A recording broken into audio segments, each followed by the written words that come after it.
আসসালামু আলাইকুম ওরহমতুল্লাহি ওবরাকাতুহ। নাহমাদুহু ওয়া নুসাল্লি আলা রাসূলিহিল কারীম। আম্মা বা'দু ফাআউযু বিল্লাহি মিনাশ শাইতানির রাজীম। বিসমিল্লাহির রহমানির রহিম। সাইয়্যিদুনা আইয়ুব আলাইহিস সালাম কোরআনে বর্ণিত ২৫ জন নবীর মধ্য থেকে অন্যতম একজন নবী। ইবনু কাসিরের বর্ণনা অনুযায়ী সাইয়েদনা ইসহাক আলাইহিস সালামের ২ জন যমজ পুত্র ছিল। একজন হচ্ছেন ইয়াকুব আলাইহিস সালাম, আরেকজন হচ্ছেন ঈস। সৈয়দনা আইয়ুব আলাইহিস সালাম এই ঈসের বংশধর।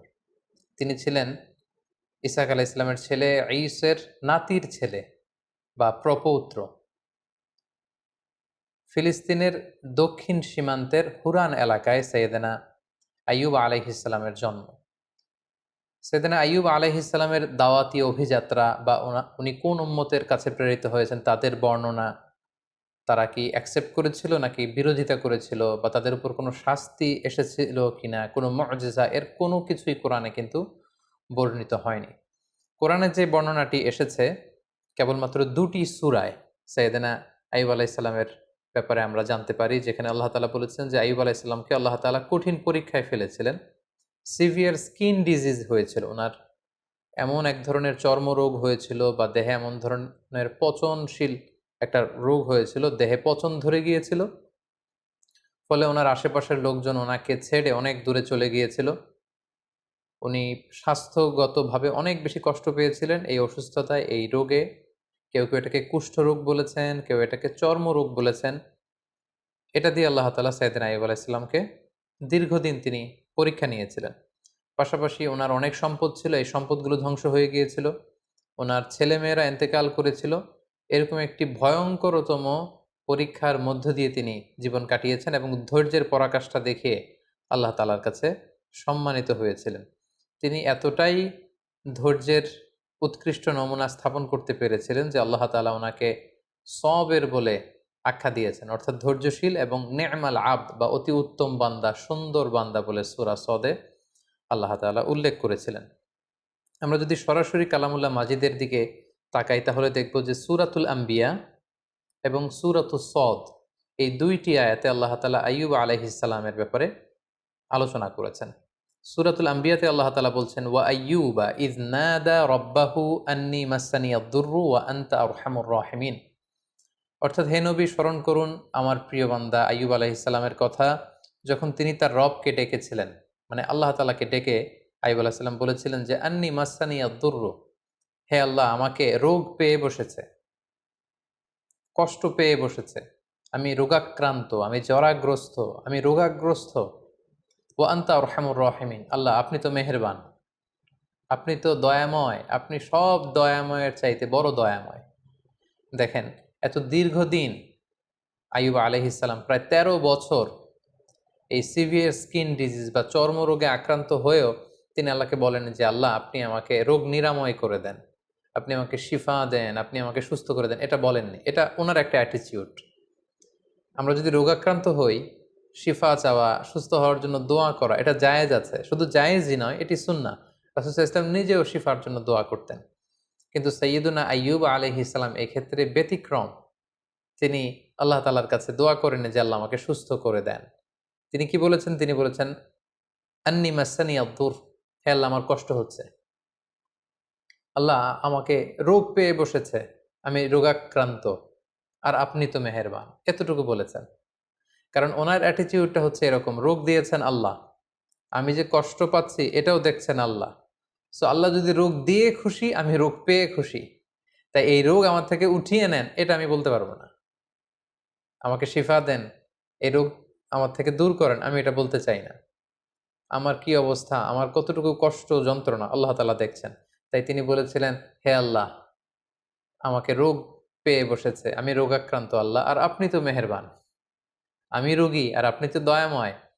এটা দিয়ে উনি কেমন যেন বোঝাতে চাইলেন যে হে আল্লাহ, আমি যে অসুস্থ, আপনি তো দয়ার সাগর, আপনি তো চাইলে দয়া করে আমাকে সুস্থ করে দিতে পারেন। এভাবে তিনি আল্লাহ তাআলাকে ডেকেছেন এবং আল্লাহ তাআলা এত খুশি হয়েছেন, আল্লাহ বলছেন যে ফাস্তাজাবনা লাহু, আমি আইয়ুবের ডাকে সাড়া দিলাম। ফাকাশাফনা মা বিহি মিন দুর, তার যে রোগ এটাকে আমি ভালো করে দিলাম।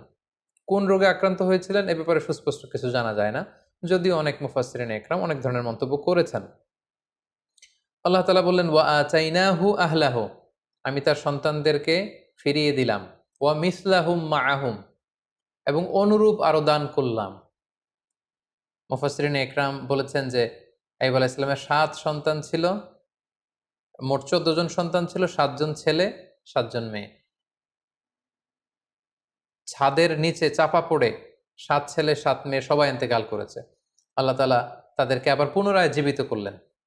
কোন কোন তাফসিরে এসেছে যে আল্লাহ তাআলা ৭ ছেলে ৭ মেয়ে এই ১৪ জনকে আবার জীবিত করলেন। শুধু তাই নয়, ও মিসলাহুম মাআহুম, আইয়ুব যখন সুস্থ হয়ে গেল তার ঔরসে আল্লাহ তাআলা আরো ৭ জন ছেলে আরো ৭ জন মেয়ে মোট ১৪ জনকে দান করলেন। সুবহানাল্লাহি বিহামদিহি। আল্লাহ তাআলা বললেন রাহমাতাম মিন ইনদিনা, এটা আমার পক্ষ থেকে রহমত স্বরূপ, ওয়া যিকরা লিল আবিদিন, আর ইবাদতকারীদের জন্য এতে রয়েছে উপদেশ।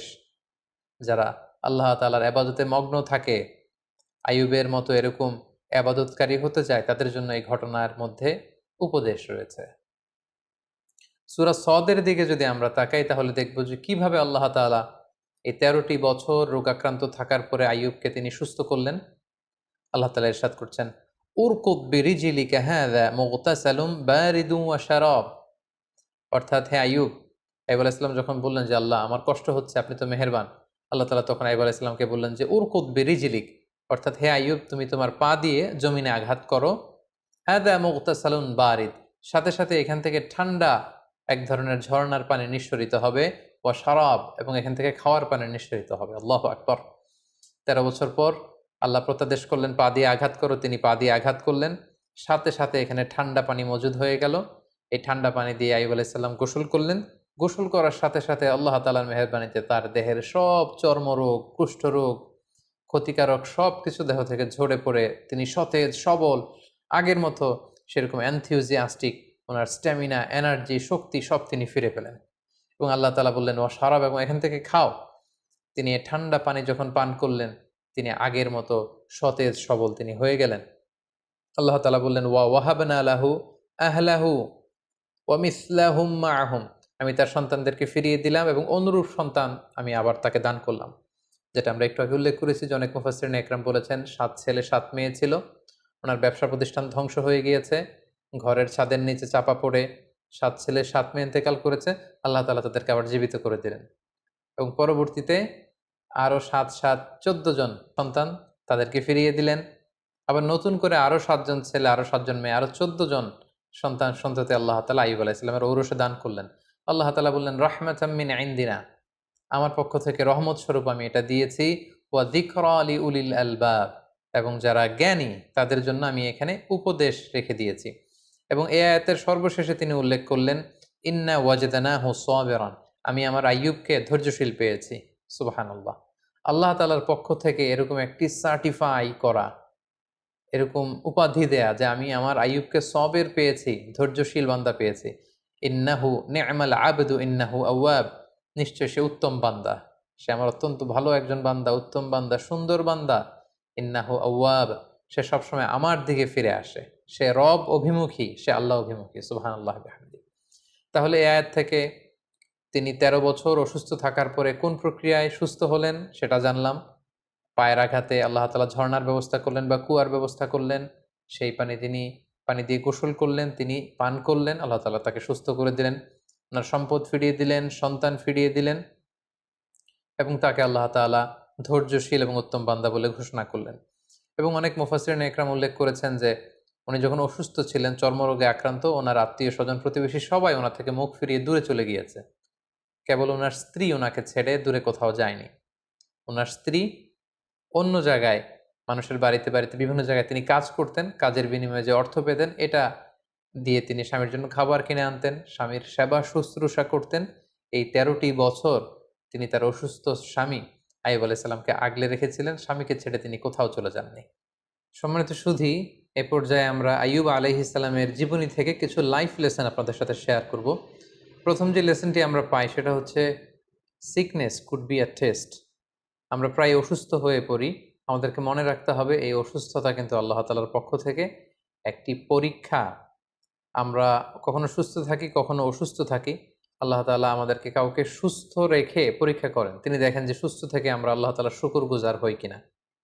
আবার মাঝে মাঝে তিনি আমাদেরকে অসুস্থ করেও তিনি আমাদেরকে পরীক্ষা করেন। তিনি দেখতে চান যে অসুস্থ অবস্থায় আমরা ধৈর্য ধারণ করি কিনা। তো আমাদের পুরো জীবন প্রক্রিয়াটাই কিন্তু একটা পরীক্ষার মধ্য দিয়ে যাচ্ছে। আমরা কেউ ধনী, কেউ গরিব। কাউকে আল্লাহ ধনী বানিয়ে পরীক্ষা করেন, কাউকে গরিব বানিয়ে পরীক্ষা করেন। কাউকে সুস্থ রেখে পরীক্ষা করেন, কাউকে অসুস্থ রেখে পরীক্ষা করেন। সো অসুস্থতা কিন্তু আল্লাহ তাআলার পক্ষ থেকে একটি বড় পরীক্ষা, এবং এই অসুস্থ অবস্থায় আমরা সঠিক সময়ে সঠিক রেসপন্সটুকু করছি কিনা, দ্যাট ইজ দ্য কোশ্চেন। এবং আমরা ধৈর্যশীল বান্দাদের অন্তর্ভুক্ত হচ্ছি কিনা, সেটা হচ্ছে আমাদের দেখবার বিষয়। আমরা যারা অসুস্থ থাকি, আমরা আসলে কতটুকু অসুস্থতা ভোগ করছি। কেউ আমরা 2 মাস, 3 মাস, 4 মাস অসুস্থ থেকে অনেক সময় বলি যে আমার আমার থেকে অসুস্থতা যাচ্ছে না, আল্লাহ তাআলা কি আমাকে দেখেন না, তিনি কি আমাকে সুস্থ করবেন না? আমরা কি একটু আইয়ুব আলাইহিস সালামের জীবনের দিকে খেয়াল করেছি? তিনি টানা 13টি বছর অসুস্থ থাকার পরেও আল্লাহ তাআলাকে বলেননি আল্লাহ যে আমাকে সুস্থ করে দেন। যদিও সুস্থ করে দেন বলা জায়েজ, কিন্তু তিনি বলেছেন যে আল্লাহ আপনি তো মেহেরবান। সো আমরা অসুস্থ অবস্থায় যেন ধৈর্য ধারণ করতে পারি, আল্লাহ তাআলার উপর আস্থা এবং বিশ্বাস যেন আমরা অটুট রাখতে পারি, সেটা হচ্ছে আইয়ুব আলাইহিস সালামের জীবনী থেকে আমাদের জন্য প্রথম শিক্ষা। দ্বিতীয় যে শিক্ষাটি আমরা পাই সেটি হচ্ছে বড় পরীক্ষায় বড় পুরস্কার লাভ হয়। আল্লাহর হাবিব সাল্লাল্লাহু আলাইহি ওয়াসাল্লাম ইরশাদ করেছেন, ইন্না ইযামাল জাযাই মা ইযামিল বালা। অর্থাৎ পরীক্ষা যদি বড় হয়, সেটার পুরস্কারও হতে হয় বড়। আমরা যদি আইয়ুব আলাইহিস সালামের জীবনের দিকে দেখি যে তিনি কত বড় পরীক্ষা দিয়েছেন। আমরা ১ মাস ২ মাস অসুস্থ থাকলেই বলি যে আল্লাহ তাআলা কি আমাকে দেখে না? আমি কতটা অসুস্থ? তিনি কি আমাকে সুস্থ করবেন না? কিন্তু আইয়ুব আলাইহিস সালাম টানা ১৩ বছর তিনি অসুস্থ ছিলেন। এটার কারণে তার পুরস্কারটাও ঠিক সেরকম বড়। তার সন্তানকে আল্লাহ তাআলা নিয়ে গিয়েছিলেন। তার সম্পদ শেষ হয়ে গিয়েছিল, আল্লাহ তাআলা সম্পদ ফিরিয়ে দিলেন। তিনি অসুস্থ হয়েছিলেন, চর্মরোগে আক্রান্ত ছিলেন। তিনি একেবারে সতেজ হয়ে গেলেন, শক্তিশালী হয়ে উঠলেন। যে সন্তানগুলো ইন্তেকাল করেছিল আল্লাহ জীবিত করে দিলেন। নতুন সেই পরিমাণে সন্তান-সন্ততি আল্লাহ তাআলা তার ঔরসে দান করলেন। এই যে অভাবনীয় নাজ নেয়ামত আল্লাহ তাআলা কেন দিয়েছেন? কারণ তার পরীক্ষাটা ছিল অত্যন্ত ভয়ঙ্কর। পরীক্ষা যদি বড় হয়, তার পুরস্কারও বড়। এবং নবীদের জীবনে যদি আমরা খেয়াল করি, তাহলে দেখব যে নবীদেরকে আল্লাহ তাআলা অনেক বড় বড় পরীক্ষা নিয়েছেন। আল্লাহর হাবিব সাল্লাল্লাহু আলাইহি ওয়াসাল্লাম বলেছেন যে আসাদ্দুন নাসি বালাআন আল আম্বিয়া। মানুষদের মধ্যে থেকে আল্লাহ তাআলা সবচেয়ে বেশি বালা মুসিবতে ফেলেছেন নবীদেরকে। সুম্মাল আমসাল ফাল আমসাল। এরপরে নবীদের পরবর্তীতে যাদের অবস্থান তাদেরকে। এবং ফাইয়ুবতালা রজুলু আলা হাসাবি দীনি। ব্যক্তির দিনদারি অনুসারে তাকে আল্লাহ তাআলা পরীক্ষা নিয়ে থাকেন। যে যত আল্লাহওয়ালা তার জীবনে পরীক্ষা তত বেশি। সো আপনি যদি খুব বেশি পরীক্ষার সম্মুখীন হন, জীবনে যদি আপনার খুব বেশি স্ট্রাগল করতে হয়, আপস এন্ড ডাউনস থাকে, বারবার অসুস্থ হয়ে পড়েন, তার মানে এই না যে আল্লাহ তাআলা আপনাকে পছন্দ করছেন না। বরং আল্লাহ তাআলা আপনাকে বেশি পছন্দ করেন বলেই, বরং আল্লাহ তাআলা আপনার সম্মান মর্যাদা আরো বাড়িয়ে দিতে চান বলেই আল্লাহ তাআলা আপনাকে বেশি বেশি পরীক্ষা করেন এবং অসুস্থ রাখেন। আমরা অনেক সময় বিপদে পড়লে, মুসিবতে পড়লে, অসুস্থ হলে অসন্তুষ্ট হই। আর সাহাবারা বিপদে না পড়লে, অসুস্থ না হলে তারা চিন্তিত হয়ে যেতেন। সাহাবীদের যখন অসুস্থতা আসতো না, কোনো বিপদ আসতো না, তখন ওনারা চিন্তা করতেন, হায়রে আল্লাহ তাআলা কি আমাকে পছন্দ করেন না? তাহলে আল্লাহ তাআলা আমাকে পরীক্ষা নিচ্ছেন না কেন? আমার জীবনে কোনো বিপদ আসছে না কেন? আমার জীবনে কোনো অসুস্থতা নেই কেন? তার মানে আল্লাহ তাআলা কি আমাকে কম পছন্দ করছেন? ওনারা সবসময় এটা নিয়ে চিন্তিত থাকতেন। আর আমরা বিপদে পড়লে চিন্তিত হয়ে পড়ি। সম্মানিত শুধু মুমিন জীবনে বিপদ আসা এটা একেবারে ওতপ্রোতভাবে জড়িত। এটা আসবেই। আল্লাহ তাআলা বলছেন, ওয়ালানাবলুওয়ান্নাকুম বিশাইইম মিনাল খাউফি ওয়াল জুউই ওয়া নাকসিম মিনাল আমওয়ালি ওয়াল আনফুসি ওয়াস সামারাত।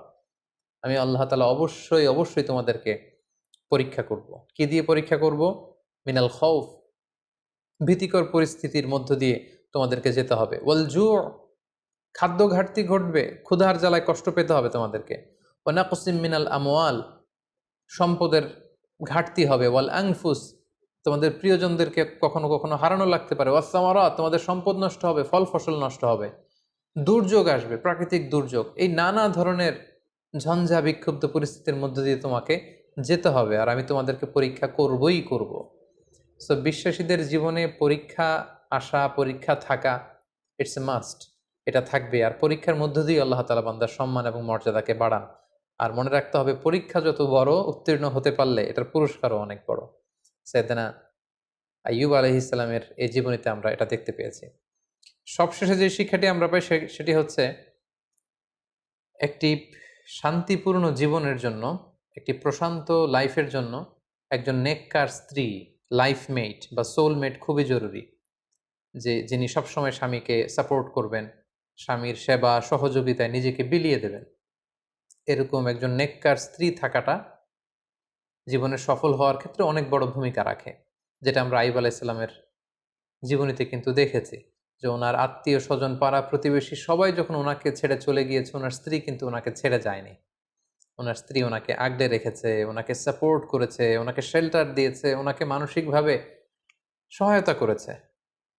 এজন্য এরকম একজন নেককার স্ত্রী আমাদের প্রত্যেকের জীবনে দরকার। আল্লাহ তাআলা এরকম একজন লাইফ মেট আমাদের জন্য নসিব করুন এবং নবীদের দেখানো পথে এবং মতে আমরা যেন আমাদের জীবন পরিচালনা করতে পারি, তিনি আমাদেরকে তৌফিক দান করুন। হাদা মা ইনদি ওয়াল ইলমু ইনদাল্লাহ আলাইহি তাওয়াক্কালতু ওয়া ইলাইহি উনীব। ওয়াসসালামু আলাইকুম ওয়া রাহমাতুল্লাহি ওয়া বারাকাতুহু।